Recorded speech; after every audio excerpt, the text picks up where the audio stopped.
ओम श्री गुरुभ्यो नमः। Atmadarshan teaching by Shri Atmananda Krishna Menon. Deep sleep या प्रज्ञा।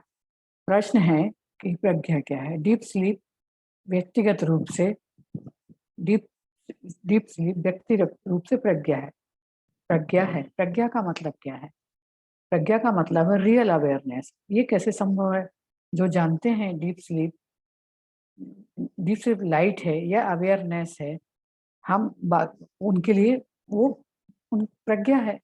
हम लोग रोज सोते हैं, हमें नहीं पता है डीप स्लीप में कि हम नहीं जानते हैं कि मैं कौन हूँ, तो कैसे इसे प्रज्ञा कह सकते हैं। वो ये वैसा ही है जैसे अल्कोहल पीने के बाद तुम्हें अपनी असली पहचान याद नहीं रहती, तुम अपने आप को किसी फिल्मी हीरो से समझते हो या और समझ लेते हो, तुम्हें अपनी असली पहचान नहीं मालूम है। इसे इसी भ्रम को उसी तरह जीवा है, इसी को अपने आप को शरीर मन और बुद्धि समझता है। यही अविद्या है, यही गलत समझ है कि तुम अपने आप को जीव समझते हो। जैसे मैं किसी का पति हूँ, मैं किसी की पत्नी हूँ, मैं किसी की माँ हूँ, किसी की बेटी हूँ। यही मेरी इस शरीर से पहचान है। लेकिन ज्ञानी अपने आप को ब्रह्म समझता है और वो उसको अपनी असली पहचान पता है। जैसे तुम्हारे ये अल्कोहल पीने के पहले तुम्हें अपनी असली असली पहचान पता थी कि तुम कौन हो। अविद्या है, तुम ही ब्रह्म हो, तुम ही ब्रह्म हो।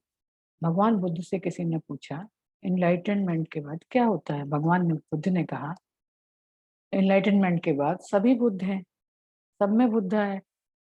तो लेकिन एनलाइटनमेंट की कोई पहचान नहीं है। अज्ञानता अज्ञानता की तो पहचान है। अज्ञान व्यक्ति को आसानी से पहचाना जा सकता है, लेकिन प्रज्ञावान एनलाइटेड व्यक्ति को नहीं पहचाना जा सकता है। जो अपने आप को शरीर मन बुद्धि नहीं समझते वही प्रज्ञावान है, वही ज्ञानी है। जो तुम शरीर मन बुद्धि से जिनकी अपनी पहचान है वो अज्ञानी है, क्योंकि उनकी अपनी पहचान इस शरीर से है। बुद्धि से ही तुम पहचानोगे कि तुम शरीर नहीं हो, मन नहीं हो, बुद्धि नहीं हो। ये बुद्धि और विवेक से तुमको समझेगा, क्योंकि जागृत अवस्था में ज्ञान है और अज्ञानता भी जागृत अवस्था में ही है। इसीलिए निर्विकल्प समाधि में जाने के पहले तुम्हें प्रज्ञा होना आवश्यक है, ज्ञान होना आवश्यक है।